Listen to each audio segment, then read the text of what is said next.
தமிழகத்தில் உள்ளாட்சி தேர்தல் தேதியை அறிவிப்பதற்கான ஏற்பாடுகள் நடைபெற்று வருகிறது. அது பற்றிய விரிவான தகவல்களை நமது செய்தியாளர் ஸ்டாலினிடம் கேட்டறியலாம். ஸ்டாலின், உள்ளாட்சி தேர்தலுக்கான ஏற்பாடுகள் எந்த அளவில் இருக்கு? தேதி அறிவிக்கப்பட வாய்ப்பு இருக்கா?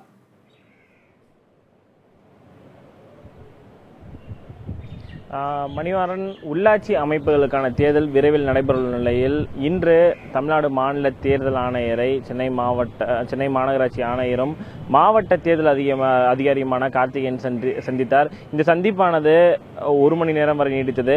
அந்த உள்ளாட்சி அமைப்புகளுக்கான தேர்தலை பொறுத்தவரை இந்த பதவிக்காலம், உள்ளாட்சி அமைப்புக்கான பதவிக்காலம் அடுத்த மாதம் அக்டோபர் 24ஆம் தேதியுடன் முடிவடைகிறது. அதற்கு முன்பாக தேர்தல் நடத்தி புதிய பொறுப்புகளுக்கு, அந்த பதவிகளுக்கான பொறுப்பாளர்களை நியமிக்க வேண்டும். இதற்கான நடைமுறைகள் தான் தொடர்ச்சியாக தற்போது மாநில தேர்தல் ஆணையத்தின் சார்பில் செய்யப்பட்டு வருகிறது.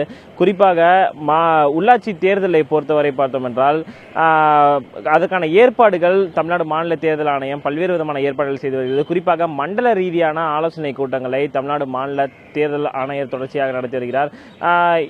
இந்த ஆலோசனை கூட்டங்களை பொறுத்தவரை உள்ளாட்சி அமைப்புகளில் மறுசுழற்சி மற்றும் பதவிகளுக்கான அந்த மறுசீரமைப்பு இல்லாமல் இந்த முறை இந்த உள்ளாட்சி அமைப்புகளுக்கான தேர்தல் நடைபெறவுள்ளது.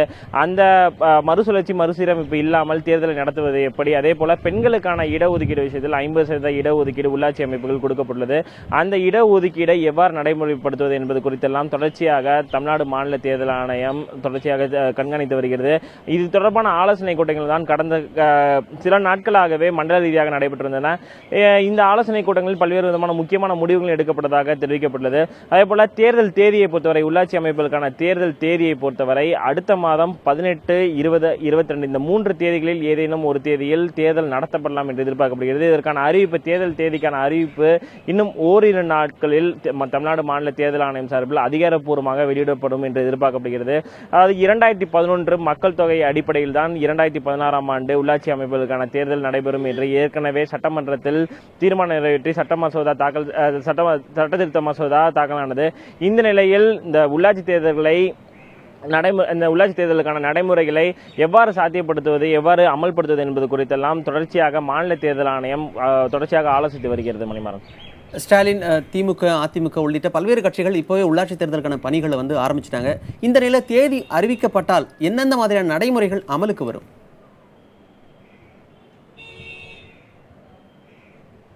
மணிமாறன், நீங்கள் குறிப்பிட்டது போல அனைத்து அரசியல் கட்சிகளும் இந்த உள்ளாட்சி அமைப்புகளுக்கான தேர்தலில் போட்டியிடுவதற்கான விருப்ப மனுக்களை பெற ஆரம்பித்துள்ளார்கள். குறிப்பாக அதிமுகவை பொறுத்தவரை கடந்த 16ஆம் தேதி முதலே இந்த விருப்ப மனுக்களை பெற்று வருகிறது. அது இன்றுடன் முடிவடைகிறது. அதே போல திமுகவை பொறுத்தவரை 19ஆம் தேதி முதல் 23ஆம் தேதி தங்களுடைய விருப்ப மனுக்களை பெற்று வருகிறார்கள்.